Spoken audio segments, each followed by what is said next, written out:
Éxodo, recuerden, quiere decir salida, la salida del pueblo de Israel de Egipto, cuando Dios lo sacó de Egipto con mano poderosa y brazo extendido, manifestando su poder.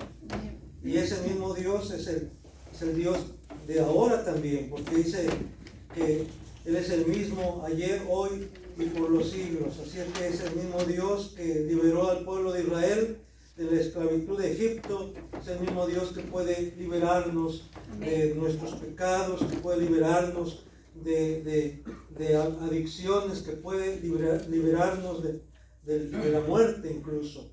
Él nos ha dado vida en Cristo. Y vamos hoy a continuar con la exposición de la palabra ahí en Éxodo capítulo 32. Y a manera de introducción vamos a recordar un poquito lo que había pasado ahí cuando el pueblo de Israel, al ver que Moisés no volvía del monte Sinaí, le pidieron a Aarón que le hiciera dioses, así, en términos de plural, no en singular, sino en plural. Haznos dioses que vayan delante de nosotros, dice, porque a este Moisés que nos sacó de Egipto no sabemos qué le ha acontecido. Y entonces Aarón les hizo un becerro de oro, al cual rindieron culto y proclamaron diciendo: Israel, estos son tus dioses que te sacaron de la tierra de Egipto. Así lo encontramos en el versículo 4 de Éxodo 32. Esto provocó la ira de Dios, por lo que estaba dispuesto a exterminar a este pueblo que él mismo describe como pueblo duro de cerviz, que quiere decir lo mismo que pueblo terco y rebelde, según la Nueva Traducción Viviente. Pero Moisés se presenta delante de Dios para interceder por el pueblo y le recuerda a Dios el pacto que hizo con Abraham, con Isaac y con Jacob, por lo que Dios desiste del mal que había dicho que haría contra su pueblo Israel. Esto lo encontramos ahí en los versículos 13 y 14 de Éxodo 32. Y vemos cómo, a pesar de que Dios perdona al pueblo, desiste de todo el mal que había hecho. ¿En qué sentido? En que Dios había determinado destruir, borrar, como diríamos, de la tierra, del mapa, a todo el pueblo de Israel, y hacer de Moisés y de su familia una gran nación. Pero Moisés intercede por el pueblo de Israel. Y vemos cómo ahí, del versículo 30 al 35, vamos a ver la importancia de la intercesión. Cuán importante es la intercesión. Vamos a ir viendo versículos. Y ahí mismo está, diríamos nosotros, la declaración o la verdad que encontramos en cada uno de estos versículos. En primer lugar, vemos ahí que Moisés concientiza al pueblo de que el pecado que ha cometido es grave. Moisés concientiza al pueblo de que el pecado que ha cometido es grave. Dice el versículo 30 en la primera parte: y aconteció que al día siguiente dijo Moisés al pueblo: vosotros habéis cometido un gran pecado. Y esto, hermanos, es importante porque a veces como individuos no estamos conscientes de qué tan grave es nuestras acciones, nuestros pecados. Y a veces pensamos que son errores, que somos humanos, ¿no? Y que es de humanos el equivocarse. Y algunos consideran pues como un pecadillo cualquiera.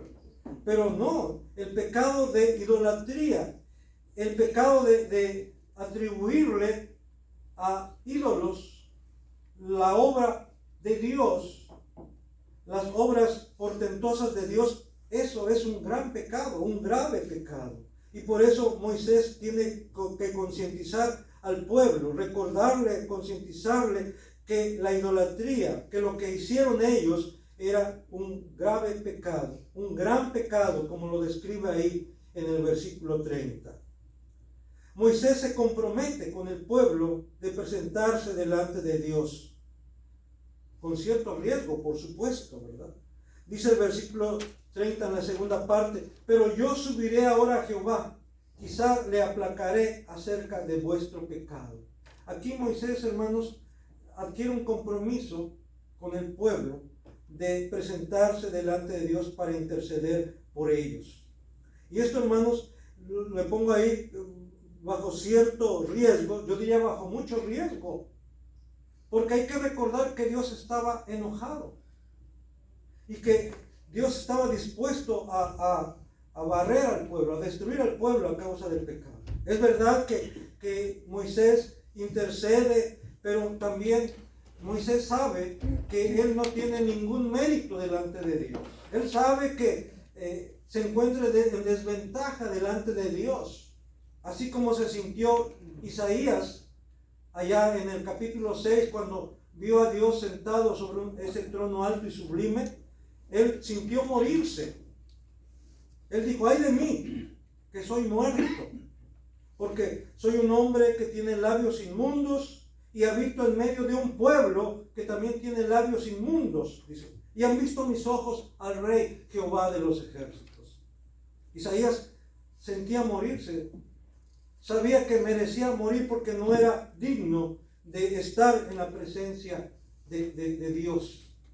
Y Moisés de alguna manera también estaba consciente de ello, y por eso dice: voy a presentarme delante de Dios para orar, para ver, dice, si se aplaca su ira, para ver si tiene a bien aplacar su ira en contra de ustedes, en contra nuestra. Y eso, hermanos, es importante, porque de alguna manera iba en riesgo su propia vida. Y esto me recuerda la ocasión también cuando Esther tiene que presentarse delante del rey sin ser llamada. Recuerden cómo su primo le insistía: tienes que hacer algo al respecto, porque si tú no haces nada, va a venir liberación de otra parte. Pero ¿qué tal si estoy parafraseando, qué tal si para este tiempo tú has llegado a ocupar el reino, has llegado a esta posición? Y entonces Esther dijo: está bien, ayunen, oren, y yo me voy a presentar delante del rey sin ser llamada. Y si perezco, ¿qué dice? Que perezca. Si perezco, que perezca, pero me voy a presentar delante del rey sin ser llamada. ¿Por qué? Porque solamente cuando el rey mandaba a llamar a la reina es que ella podía presentarse. No podía tener iniciativa propia para presentarse delante del rey. Y aquí, hermanos, Moisés, por eso dice, no es que quiera lucirse: ok, miren, oren por mí, y ahorita me voy a presentar delante de Dios, porque ustedes ni de chiste, pero yo sí puedo, ¿verdad? Porque ustedes fueron los que cometieron el pecado, no yo. O sea, Moisés no se presenta, no muestra esta actitud, no. Él está consciente que va a apelar a la misericordia de Dios. Pero sí, el pueblo debe saber eso, que él va a estar delante de Dios. Moisés se acerca a Dios con humildad, en actitud de súplica. Versículo 31a. Entonces volvió Moisés a Jehová y le dijo, te ruego, pues este pueblo ha cometido un gran pecado.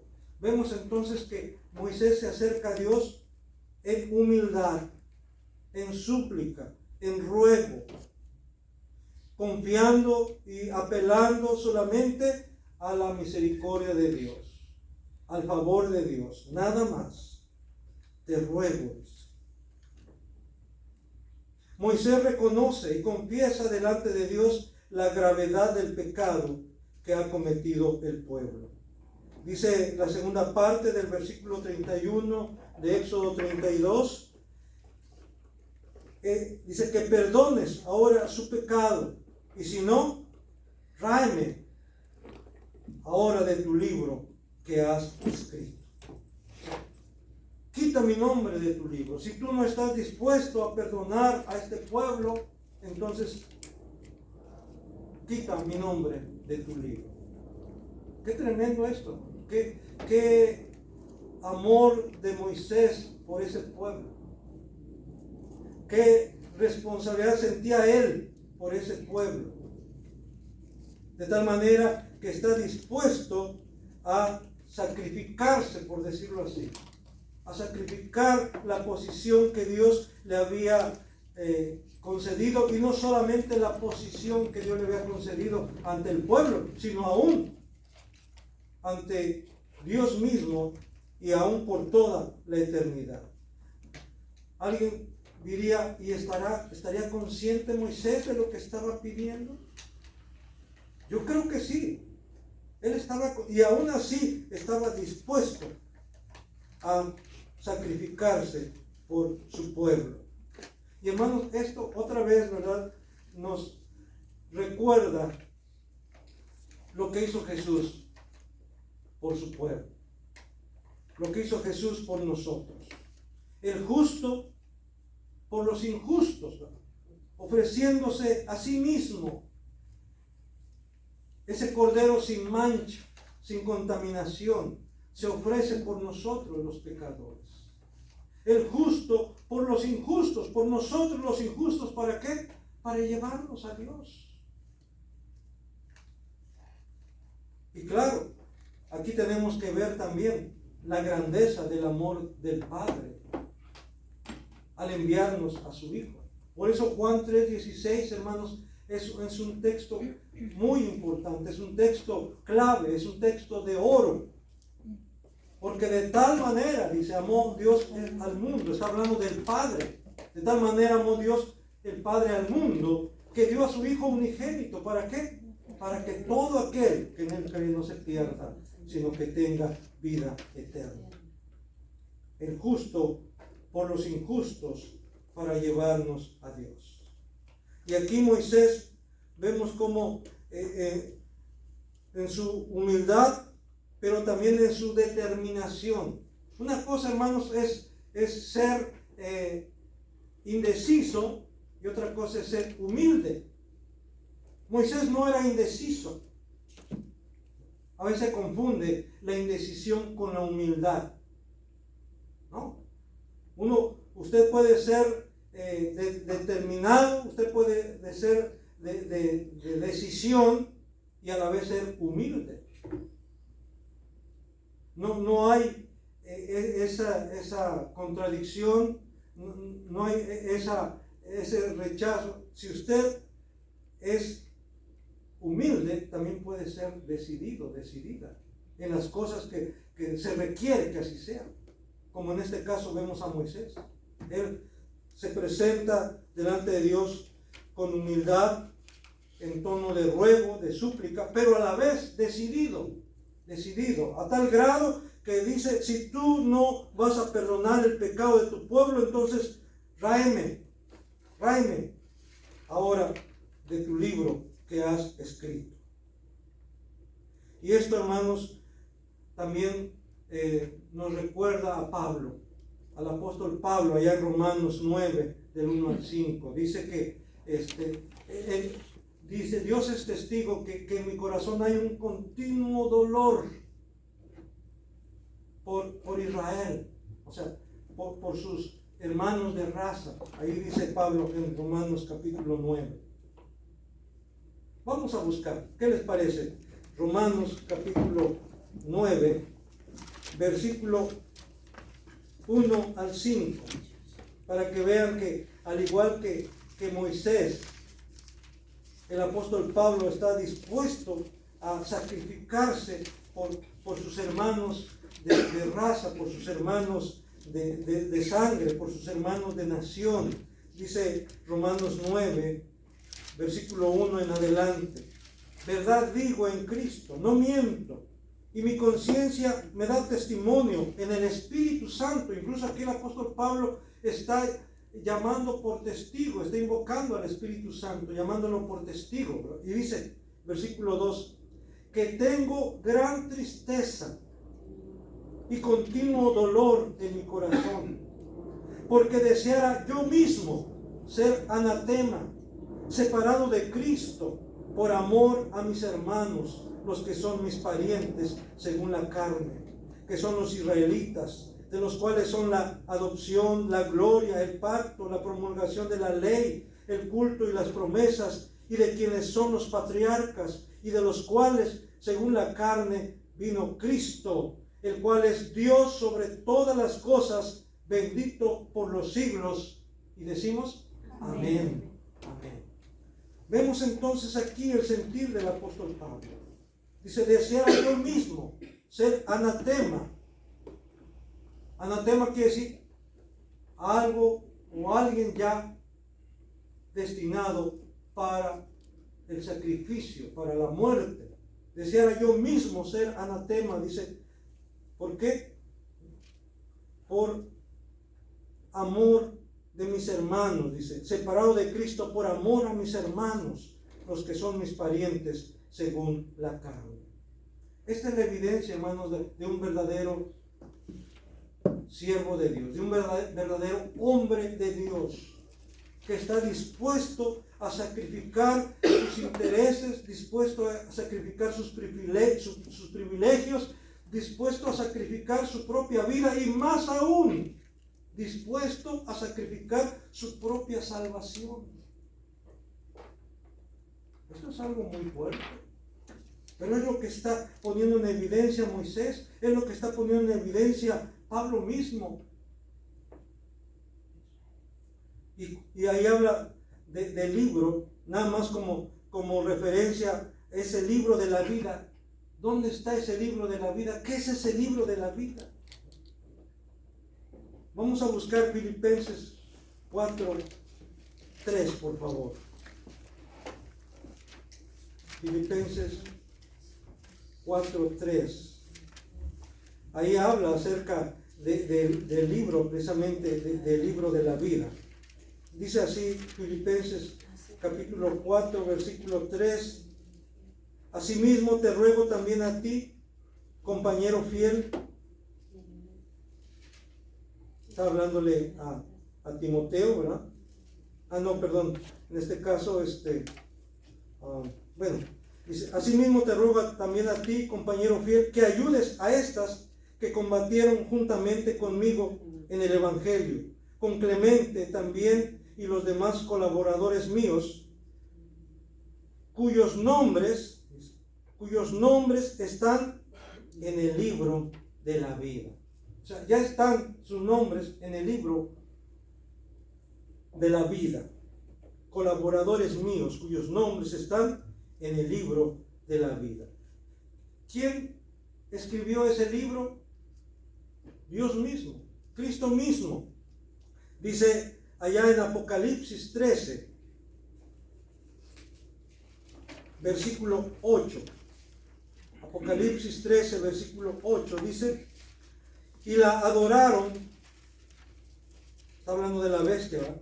Y la adoraron todos los moradores de la tierra, cuyos nombres no estaban escritos en el libro de la vida del Cordero, que fue inmolado desde el principio del mundo. El otro día yo les hablaba acerca de que hemos sido sellados, porque así lo dice la Escritura, con el Espíritu Santo de la promesa, que son las arras de nuestra herencia. Nosotros hemos sido ya sellados con el Espíritu Santo, tenemos el sello de Dios. Por lo tanto, cuando se manifieste el hombre de pecado, cuando se manifieste la bestia, el anticristo, y ponga su marca, la pondrá sobre aquellos que no tengan la marca de Cristo, que no tengan el sello de Cristo, que no tengan el sello del Espíritu Santo. Ellos sí serán marcados. Y como aquí lo vemos claramente, dice, y la adoraron, a esa misma bestia que va a marcar a los suyos, que tendrán su marca, que tendrán su sello, le adorarán. ¿Y quiénes son los que le adorarán? Aquellos cuyos nombres no están escritos en el libro de la vida. En otras palabras, hermanos, en el momento en que usted ha creído en Cristo, en el momento en que usted ha hecho de Cristo su Señor y Salvador, que lo ha confesado con su boca, que Él es su Señor, que Él es su Salvador, usted fue marcado con el Espíritu Santo, de tal manera, y también aún yo me atrevo a decir, hermanos, y eso lo dejo ahí, lo lanzo, no en ese momento se escribió su nombre en el libro de la vida, sino su nombre en el libro de la vida está escrito desde el principio, desde la eternidad, porque el Cordero fue inmolado desde el principio.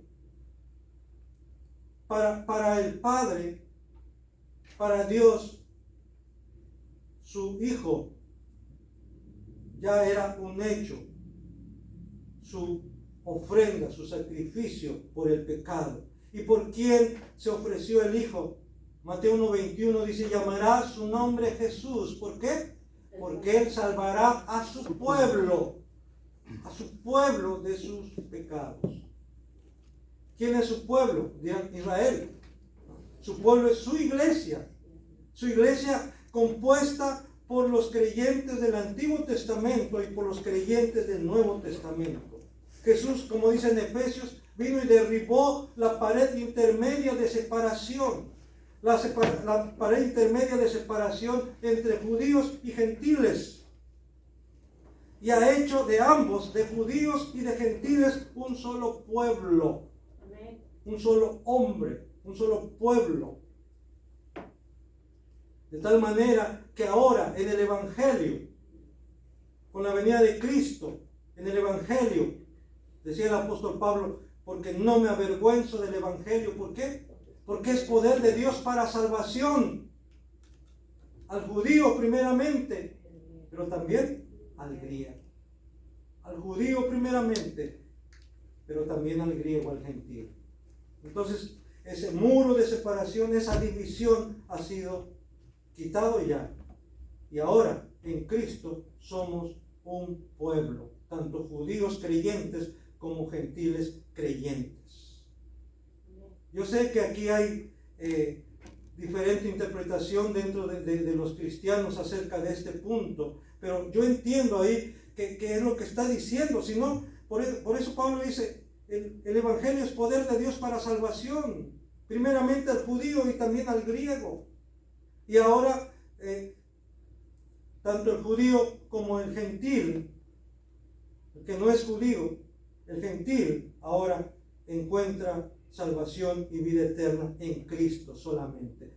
Fuera de Él no hay salvación. Por eso Pedro fue muy claro, muy preciso, dirigiéndose a la multitud, diciéndole, y en ningún otro hay salvación, porque no hay otro nombre debajo del cielo dado a los hombres en el cual podamos ser salvos. Y ese nombre, único nombre en el cual puede ser salvo tanto el judío como el gentil, es Cristo. Cristo, no hay otro nombre, no hay otro mediador más que Jesucristo. Jesucristo hombre. Así es que, hermanos, yo estoy convencido que los nombres de los redimidos, de los que Jesús va a redimir, por los cuales Jesús murió, por los cuales Jesús derramó su sangre, estaban ya escritos desde el principio, desde la eternidad, en el libro de la vida. Por eso Dios claramente le dice a Moisés, vamos a ver, Dios reafirma que cada quien es responsable de su propio pecado. Nada más antes de pasar a ese punto, ahí en Apocalipsis capítulo 22, versículo 19, nada más para complementar acerca del libro de la vida, dice en Apocalipsis 22, versículo 19, dice, si alguno quitare de las palabras del libro de esta profecía, Dios quitará su parte del libro de la vida y de la santa ciudad y de las cosas que están escritas en este libro. Ahí hay una advertencia de no quitarle al libro de la profecía. Primero, refiriéndose al libro de Apocalipsis, Y luego refiriéndose, ¿por qué no? A todo el libro, tanto de Génesis hasta Apocalipsis. No debemos quitarle, porque dice, el que le quitare de las palabras del libro de esta profecía, Dios quitará su parte del libro de la vida y de la santa ciudad y de las cosas que están escritas en este libro. Vemos, hermanos, cómo Dios reafirma que cada quien es responsable de su propio pecado. Dice el versículo 33 de Éxodo 32. Volvemos entonces al libro de Éxodo, capítulo 32. Ahora el versículo 33 dice así: y Jehová respondió a Moisés: al que pecare contra mí, a este raeré yo de mi libro. Al que pecare contra mí, dice. O sea, Dios es un Dios justo. Dios, hermanos, Él conoce las intenciones del corazón. Y por eso le dice a Moisés: Moisés, yo sé que aunque tú quieres que quite tu nombre con tal de que yo perdone al pueblo, esto no es posible. Y hermanos, aquí se manifiesta la soberanía de Dios. Dios a él nadie le dice lo que tiene que hacer. En eso se conoce lo que es la soberanía. Que Dios es autónomo, que Dios es autosuficiente, que Dios toma sus decisiones sin ninguna presión exterior. Y Él hace lo que Él quiere en el cielo, en la tierra y en todas partes. Él hace lo que Él quiere. Entonces vemos que le dice a Moisés: al que pecare contra mí, a este raeré yo de mi libro. Dios deja bien claro que Él no va a acceder a chantajes. Tal vez se oye fuerte esta palabra en el contexto y hablando ahora sí que de términos espirituales, pero ¿saben ustedes que se puede intentar chantajear a Dios? Y a veces, perdón que lo mencione, pero a veces queremos utilizar el ayuno como una forma de chantajear a Dios. A veces queremos utilizar el ayuno como una huelga de hambre delante de Dios. Y decirle: Señor, si tú no, yo voy a estar ayunando hasta que tú me concedas esto. Hay que tener cuidado. O sea, si realmente lo estás haciendo por convicción y una manera de honrar a Dios, está bien. Pero si tú crees que de esa manera vas a presionar a Dios, no es posible. Y yo sé que aquí es muy, como dicen por ahí, muy delgada la línea. Pero por eso es como un llamado a examinarnos a nosotros mismos. Porque al fin de cuentas, quien conoce las intenciones de tu corazón es Dios. A veces ni tú misma, ni tú mismo. Pero Dios sí. Y Él sabe por qué lo haces. Él sabe cómo lo haces. Pero aquí claramente Dios le dice a Moisés: Moisés, yo entiendo lo que me estás pidiendo. Y es mucho lo que tú me estás pidiendo. Y yo sé que lo estás haciendo de corazón, sinceramente. Pero ¿sabes qué, Moisés? Al que peque contra mí, a ese voy a raer de mi libro. En otras palabras, Dios no va a castigar el pecado de los padres sobre los hijos, como lo deja más claro adelante a través de Ezequiel, a través de Jeremías, ¿verdad? Yo no voy, dice, se dice, los padres comieron las uvas agrias y a los hijos les salieron las enteras. Como diciendo, los padres hicieron las cosas malas, los padres pecaron y ahora los hijos están sufriendo las consecuencias del pecado de sus padres. Dice Dios, no, ya no se va a utilizar más ese refrán, ese dicho. El alma que pecare, ¿qué dice? Esa alma morirá. Si los padres pecaron, ellos van a recibir el castigo de su pecado. Ellos van a ser juzgados por su pecado. Pero no va a recaer esto en los hijos. Si los hijos pecaron, ellos van a recibir su castigo por su pecado, no sus padres. Ellos, el alma que pecare, dice, esa morirá. Eso entonces nos llama a ser responsables, cada uno de nosotros, de nuestras acciones. No podemos responsabilizar a los demás. Por eso ahora, hermanos, las generaciones de ahora, los hijos de ahora, no pueden justificarse, no pueden evadir su responsabilidad diciendo, es que mis padres crecí en un hogar disfuncional. Sí, o sea, se entiende que crecer en un hogar disfuncional, en una familia disfuncional, trae consecuencias. Pero los hijos no pueden excusarse, no pueden justificarse, no pueden tratar de cubrir sus errores, sus pecados, sus faltas, echándole la culpa a sus padres.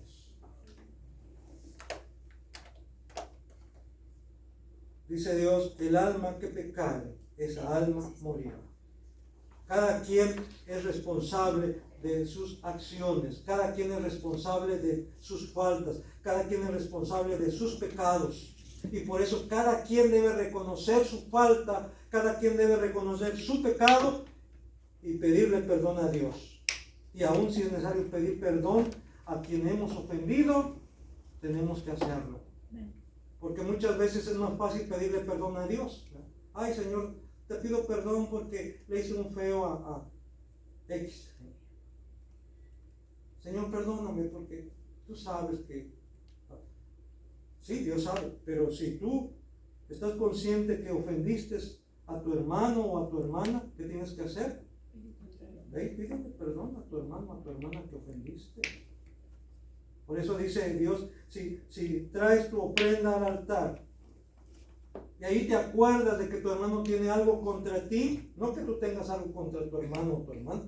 Si tú sabes que tu hermana tiene algo contra ti, que tu hermano tiene algo contra ti, deja allí tu ofrenda y ve y reconcíliate con tu hermano, reconcíliate con tu hermana. Y luego ven y presenta tu ofrenda. Así es como Dios ordena en su palabra. Así es como se deben hacer las cosas. Porque como dije, es más fácil pedirle perdón a Dios. Pues sí, tenemos que pedirle perdón a Dios, pero también tenemos que pedir perdón a aquel a quien ofendimos, a quien lastimamos. Dios deja claro que aunque en Él hay perdón, no pasará por alto el pecado. Versículos 34 y 35 de Éxodo 32. Éxodo 32, versículo 34 y 35. Dice, ve pues ahora, lleva a este pueblo a donde te he dicho. He aquí mi ángel irá delante de ti, pero en el día del castigo yo castigaré en ellos su pecado. Y Jehová hirió al pueblo porque habían hecho el becerro que formó Aarón. Hermanos, la Biblia es clara. Romanos 6:23, que sabemos ese texto, dice claramente, porque la paga del pecado es muerte, mas la dádiva de Dios es vida eterna en Cristo Jesús. La paga del pecado, lo que el pecado trae, lo que el pecado te va a dar, con lo que el pecado te va a pagar, es con la muerte. Pero Dios es el único que puede otorgarte la vida eterna. Por eso dice más la dádiva de Dios, más el regalo de Dios es vida eterna en Cristo Jesús. Cristo Jesús es la causa de esa vida eterna que el Padre nos da. La implicancia de la presencia de Dios. Ahora entramos al capítulo 33 de Éxodo. Éxodo 33. La implicancia de la presencia de Dios. O sea, ¿qué implica? ¿Cómo trasciende? ¿Qué involucra la presencia de Dios con su pueblo? Dice el versículo 12 de Éxodo 33. Estoy así, voy un poquito adelantándome por cuestión de tiempo y de abarcar lo más que se pueda y de presentar esto como una unidad. Dice el versículo 12 de Éxodo 33. Y dijo Moisés a Jehová: mira, tú me dices a mí, saca este pueblo, y tú no me has declarado a quién enviarás conmigo. Sin embargo, tú dices: yo te he conocido por tu nombre, y has hallado también gracia en mis ojos. Dios le había dicho, hermanos, ahí al final del capítulo 32 de Éxodo, dice: ve pues ahora, lleva a este pueblo a donde te he dicho. He aquí, mi ángel irá delante de ti, pero en el día del castigo yo castigaré en ellos su pecado. Ahora, al inicio del capítulo 33 dice que Dios va a enviar su ángel y luego dice que mi presencia irá contigo. Vamos a ver ahí en el versículo 14. Pero aquí vemos cómo Moisés, él dice: bueno, tú me has dicho, lleva al pueblo, pero ¿quién va a ir conmigo? ¿Quién va a respaldarme? Él está pensando en que necesita a alguien que esté a su lado. Josué, recuerden, Josué dice que no se apartaba del tabernáculo. Él siempre estaba ahí. Pero Dios todavía no le declaraba que Josué le iba a suceder.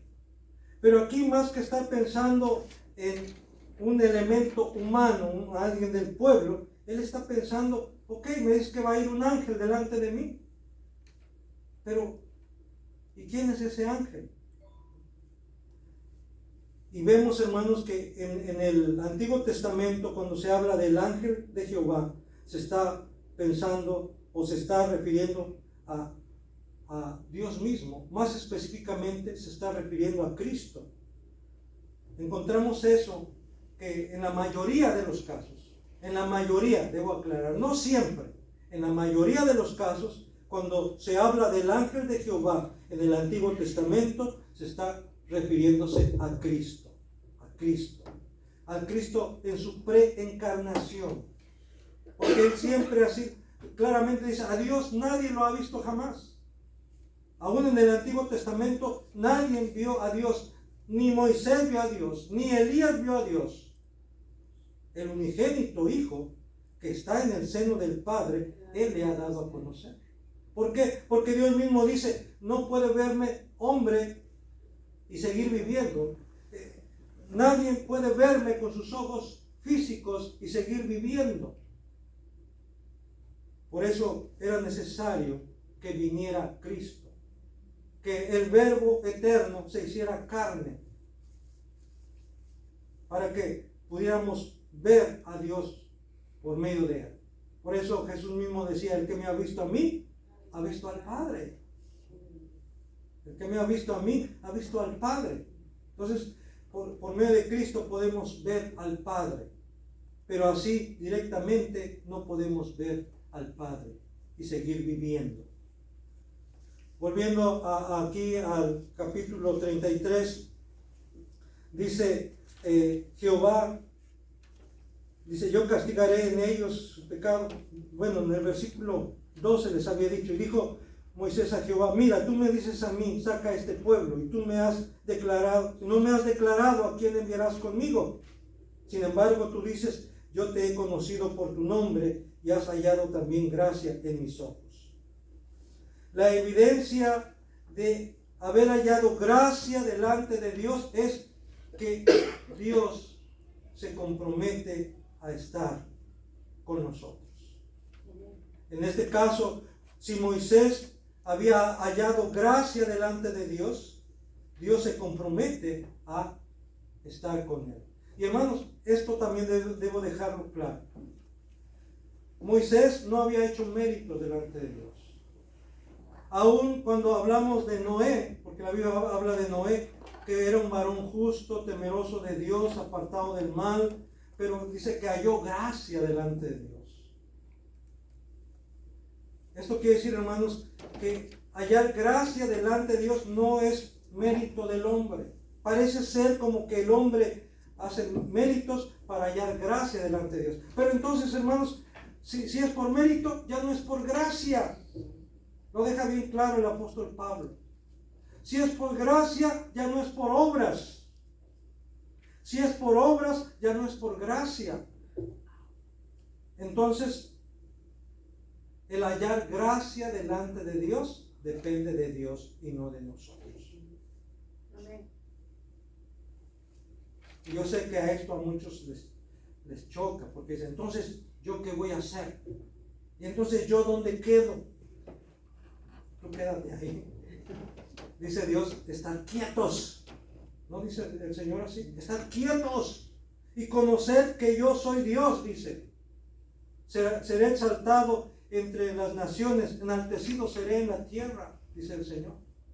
Ustedes esténse quietos, esperen. Esperen mi salvación.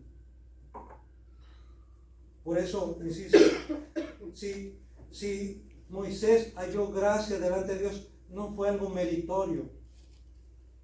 No es porque, Dios consideró que Moisés estuvo dispuesto a dejar su comodidad en Egipto. No hay que pensar que, Dios vio, Moisés estuvo dispuesto a dejar aún hasta la familia y sus hijos allá con el suegro, con tal de venir a sacar al pueblo de Israel. No, hermanos, no es por mérito.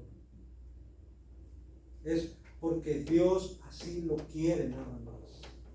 Pero Moisés, él dice, tú me has dicho que me conoces por nombre, dice ahí en el versículo 12. Y conocer por nombre a alguien, hermano, indica ¿qué? Indica esa confianza, esa intimidad, esa buena relación. Y dice Dios, yo te he conocido por tu nombre. Y has hallado gracia ante mis ojos. ¿Qué dice Dios de su pueblo Israel allá en Isaías 43:3? Porque a mis ojos fuiste de gran estima, fuiste honorable y yo te amé. Daré pues hombres por ti y naciones por tu vida. ¿Porque se lo merecía Israel? No, simplemente porque Dios quiso amarlo.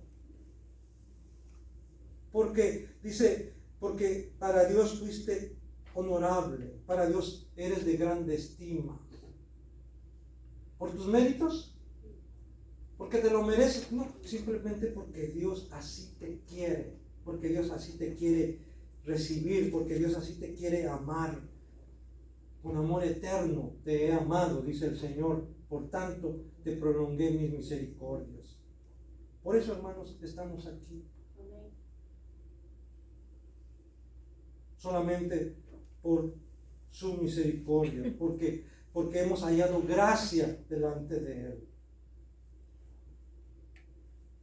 La presencia de Dios es la mejor manera de conocerlo. Versículo 13 de Éxodo 33, versículo 13. Ahora pues, dice Moisés, si he hallado gracia en tus ojos, te ruego que me muestres ahora tu camino, para que te conozca y halle gracia en tus ojos, y mira que esta gente es pueblo tuyo. Hermano, Moisés no sé, él quiere más. Hay un canto, ¿verdad?, que dice, he probado más y quiero más. Pero hermanos, suena bonito y suena romántico. Quiero más. Pero hermanos, el querer más implica también más responsabilidad. El querer más de la presencia de Dios implica también que tú estás dispuesto a darle más de tu vida.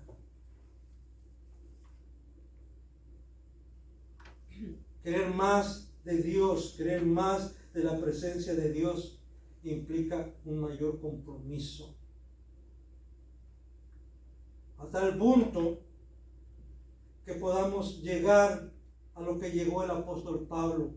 Y llegó a decir, y no era de labios para afuera, sino de verdad, dice, ya no vivo yo. Pablo decía, ya no vivo yo, mas Cristo vive en mí. Y lo que ahora vivo en este cuerpo, lo que ahora vivo en la carne, lo que ahora vivo en este cuerpo, lo vivo en la fe del Hijo de Dios, el cual me amó y se entregó a sí mismo por mí. A ese punto, hermanos. ¿Qué tanto estás dispuesto, qué tanto estás dispuesta a dar de ti para Dios? Y recuerda, Dios no te obliga. Hoy veíamos eso en la escuela dominical acerca de la santificación. Dios no te obliga, pero Dios quiere que tomes decisiones. Dios quiere que te reserves para Él. Dios quiere que te consagres a Él. Y por eso Moisés dice, si he hallado gracia en tus ojos, te ruego que me muestres ahora tu camino para que te conozca y halle gracia en tus ojos. Y mira que esta gente es pueblo tuyo. Quiero, hermanos, Juan dice que la ley por medio de Moisés fue dada. Ahí en el capítulo 1 de San Juan. Pero la gracia y la verdad, ¿qué? Vinieron por medio de Jesucristo. Y ahí mismo dice que en Cristo hemos recibido, ¿qué? Gracia sobre gracia. Amén. Gracia sobre gracia. Y eso se aplica a todos los creyentes, hermanos. Tú y yo ahora hemos recibido en Cristo gracia sobre gracia. Por lo tanto, estamos llamados a expresar nuestra gratitud a Dios, gratitud tras gratitud, obediencia tras obediencia. ¿Por qué? Porque hemos recibido gracia sobre gracia. Y nuestra respuesta deberá ser gratitud tras gratitud, obediencia tras obediencia, dedicación tras dedicación. Esa es la lógica bíblica.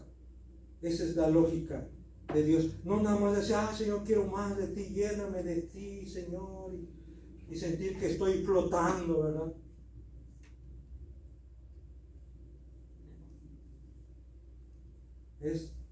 Implica que toma de decisiones, obediencia. Sí, yo creo que hay momentos en tu devoción con Dios, en tu adoración a Dios, en que puedes experimentar eso, en tu oración, en tu alabanza, en tu adoración a Dios.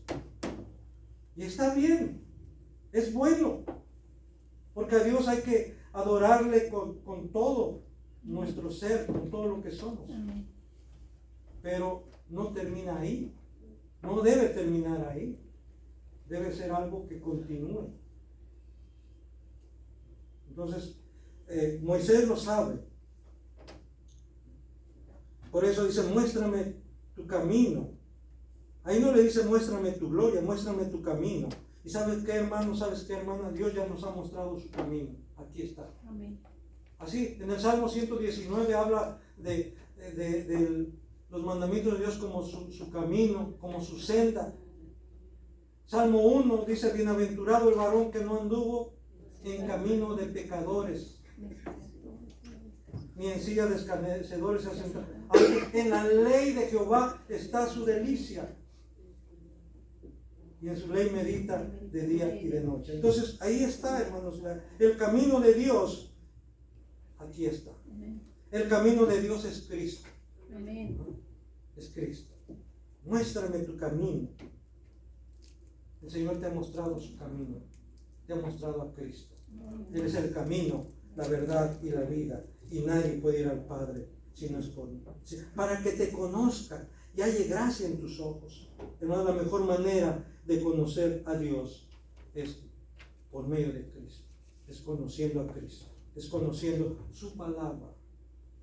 Mientras más conozcas de su palabra, más conoces de Dios. Mientras más conozcas de su palabra, más conoces a Cristo.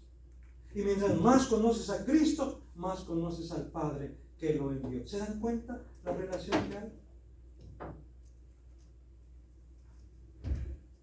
Salmo 25, 4 y 5 dice: muéstrame, oh Jehová, tus caminos, enséñame tus sendas, encamíname en tu verdad y enséñame, porque tú eres el Dios de mi salvación. En ti he esperado todo el día. Dios mismo va con su pueblo, versículo 14, dice, y él dijo: mi presencia irá contigo y te daré descanso. Yo mismo voy a ir contigo. No voy a enviar a otro más que yo mismo voy a ir. Imagínense, hermanos, qué privilegio, qué bendición, pero otra vez, hermanos, qué responsabilidad. La presencia de Dios es la mayor garantía de alcanzar el éxito.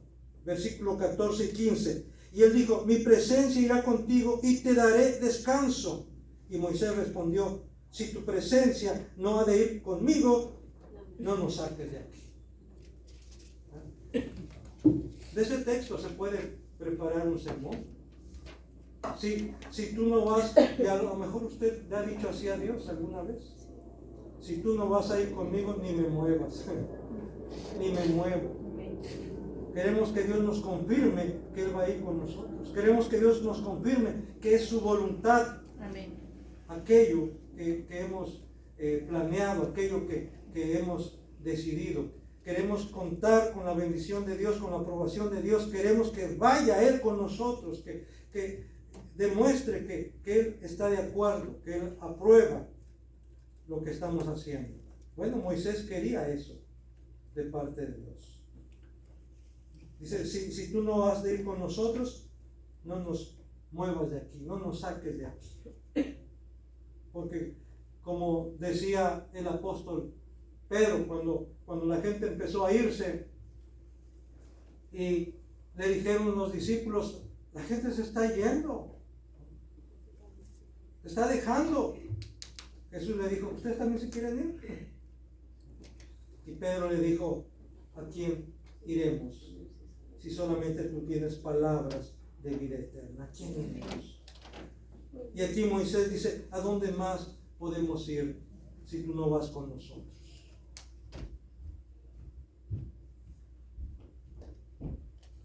Si tú no vas con nosotros, dice, no nos saques de aquí.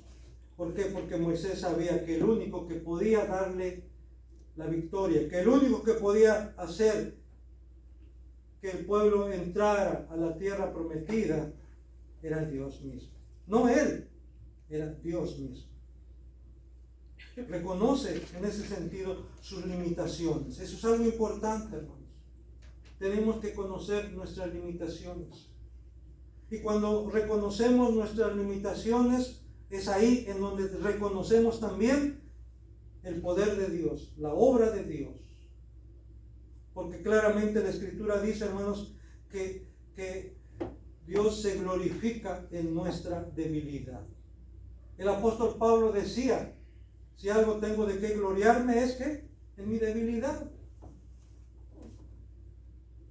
Si alguien tiene de qué gloriarse, gloríese en su debilidad. Porque cuando reconocemos nuestra debilidad, nuestras limitaciones, Dios manifiesta su poder, Dios manifiesta su gloria. La presencia o compañía de Dios demanda consagración por parte de su pueblo. Versículo 16. Dice: ¿y en qué conoceré aquí que he hallado gracia en tus ojos, yo y tu pueblo? Sino en que tú andes con nosotros y que yo y tu pueblo seamos apartados de todos los pueblos que están sobre la faz de la tierra. ¿En qué conoceremos? En que hemos hallado gracia, en que yo he hallado gracia delante de ti, en que tu pueblo ha hallado gracia delante de ti, pues en que tú estés con nosotros, en que tú vayas con nosotros, pero a la vez dice que nosotros seamos un pueblo apartado de todos los demás pueblos de sobre la faz de la tierra. Aquí, hermano, Moisés está reconociendo que para poder andar o estar delante de Dios, es necesario también que su pueblo, es necesario también que nosotros nos apartemos para Él. Es algo recíproco. Por eso, así lo enfatizó Josué allá en Josué 24, 19 al 28, antes de morir, después de introducir al pueblo de Israel a la tierra prometida. Les dice claramente allá en Josué capítulo 24, vamos a buscar Josué 24, 19 al 28. Dice así Josué 24, 19 al 28. Entonces Josué dijo al pueblo: no podréis servir a Jehová, porque Él es Dios santo y Dios celoso. No sufrirá vuestras rebeliones y vuestros pecados. Si dejareis a Jehová y sirviereis a dioses ajenos, Él se volverá y os hará mal, y os consumirá después que os ha hecho bien. El pueblo entonces dijo a Josué: no, sino que a Jehová serviremos.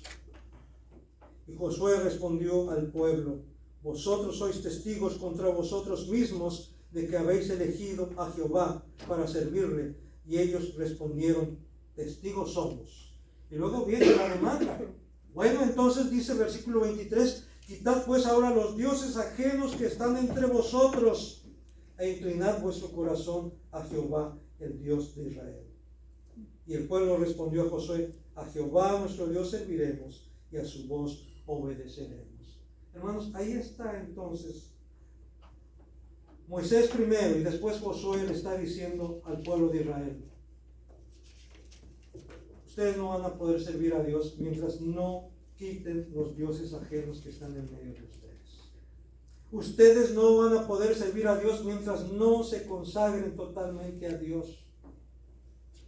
¿Por qué? Porque Dios es un Dios celoso, porque Dios es un Dios santo, y Él no va a tolerar la maldad, no va a tolerar el pecado. Por eso tienen que tomar la decisión. Si van a servir a Dios, entonces quiten todos los dioses ajenos que hay entre ustedes y dedíquense solamente para servir a Jehová, para servir a Dios. Porque si no, dice, Él puede hacerles mucho daño después de que les ha hecho tanto bien. Y esto, hermanos, es un llamado, como vemos, no solamente para el pueblo de Israel, sino también para la iglesia ahora.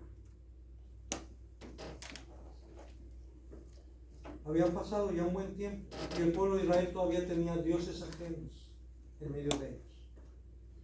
Y podemos decir ahora, hermanos, que también la iglesia, después de tantos siglos, todavía tiene dioses ajenos. Y tiene que renunciar a esos dioses ajenos que hay dentro de la misma iglesia. Estoy hablando de la iglesia como organización, como institución. El apóstol Pedro, con esto termino, nos exhorta en los mismos términos allá en 1 de Pedro 1, 14 al 17. Dice: como hijos obedientes, no os conforméis a los deseos que antes teníais estando en vuestra ignorancia, sino como aquel que os llamó es santo. ¿Quién nos llamó, hermanos? Cristo, Dios, Cristo, el Espíritu Santo. Sino como aquel que os llamó es santo, sed también vosotros santos en toda vuestra manera de vivir. Porque escrito está: sed santos, porque yo soy santo, dice el Señor. Y si invocáis por Padre a aquel que sin acepción de personas juzga según la obra de cada uno, conducíos en temor todo el tiempo de vuestra peregrinación. Sino como aquel que os llamó es santo, que dice: sed también vosotros santos en toda vuestra manera de vivir. Amén. Amén. Amén.